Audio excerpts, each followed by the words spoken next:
Baik, di sini kita akan sama-sama belajar untuk membuat produk baru di sistem Odoo. Yang pertama, kita klik di tanda menu bagian kiri atas, kemudian kita ke menu inventory, lalu kita klik menu produk, submenu produknya adalah produk lagi. Ini kita klik. Nah, di sini kita menggunakan sistemasi bukan produk ini di copy paste terus kemudian diganti nama, bukan, tapi kita menggunakan tombol di sini, tombol new. Nah, ada beberapa hal yang harus menjadi perhatian kita ketika membuat produk baru. Nah, yang pertama adalah nama produk. Nama produknya misal dalam hal ini kita membuat nama produknya adalah roti tawar 500 gram. Nah, ini contoh saja 500 gram. Oke. Nah, di sini ini nama produk yang menjadi perhatian pertama kita. Kemudian yang berikutnya checklist di can be sold ini jika memang produknya itu adalah produk untuk dijual. Begitu. Karena ada beberapa tipikal produk yang dia itu dibeli tapi bukan untuk dijual tapi untuk dikonsumsi. Contohnya apa?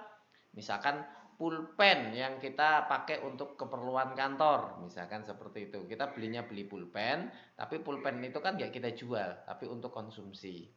Begitu. Kemudian checklist berikutnya adalah can be purchased. Can be purchased silakan dicentrang jika produk ini adanya produk ini itu karena dibeli. Can be purchased. Kalau misalkan produk ini adalah produk bundling, misalkan nih nama produknya adalah roti tawar dan susu UHT, misalkan gitu. Dia produk bundling dari roti tawarnya, kemudian produk bundling dari susu UHT. Komposisinya ada 2 produk, maka dia nggak perlu di checklist karena dia bukan dari beli, tapi dia dari bundling 2 produk yang berbeda. Gitu ya. Ini can be sold, can be purchased, ini harus menjadi perhatian. Kemudian produk tipe, untuk produk yang dijual pastikan tipikalnya storable. Karena ini ada submenu adalah consumable, service, sama storable. Untuk produk yang dijual pastikan dia di storable. Gitu ya. Untuk consumable itu contohnya seperti tadi pulpen yang dikonsumsi untuk kebutuhan kantor. Adapun service itu jasa, kita mau jual jasanya, maka di sini kita pilihnya service. Adapun untuk produk yang kita jual belikan, pastikan posisinya storable product. Kemudian jadikan perhatian lagi di invoicing policy. Di sini ada delivered quantity. Karena ada submenunya adalah ordered quantity. Dia di invoice berdasarkan yang terkirim atau berdasarkan berapa dia ordernya. Seperti itu. Nah, re-invoice expense ini pilih saja no. Kemudian yang berikutnya adalah unit of measure. Nah, ini kalau pieces silakan ketik pieces, senti, gram dan lain sebagainya. Di sini satuannya mau apa gitu ya. Sama di sini purchase yuwom. Purchase waktu membeli dia unit of measure-nya apa? Itu pieces boleh dan yang lainnya sama. Dia satuannya apa? Itu.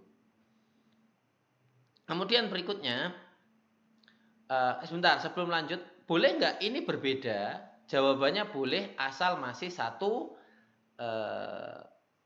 satu kelompok. Contoh, aku belinya itu adalah satuannya itu liter. Tapi ketika udah masuk gudangku tak jadikan satuannya itu mililiter. Nah, itu bisa. Ini dipilih mililiter, ya kan ya, dipilih mililiter. Nah, kemudian yang satunya lagi di satuan liter. Atau misalkan satuannya gram di sini. Lalu pas beli itu satuannya kilogram, itu bisa. Nanti dia otomatis akan menyesuaikan. Jadi pas beli 1 kilogram, nanti di sini jadi gram ketika masuk ke gudang. Jadi belinya 1, nanti unit of measure ketika masuk gudang itu jadi 1000. Itu ya, kalau diperlukan bisa seperti itu. Cuman Kalau di sini kita sampelnya misalkan pieces semua saja. Kemudian berikutnya adalah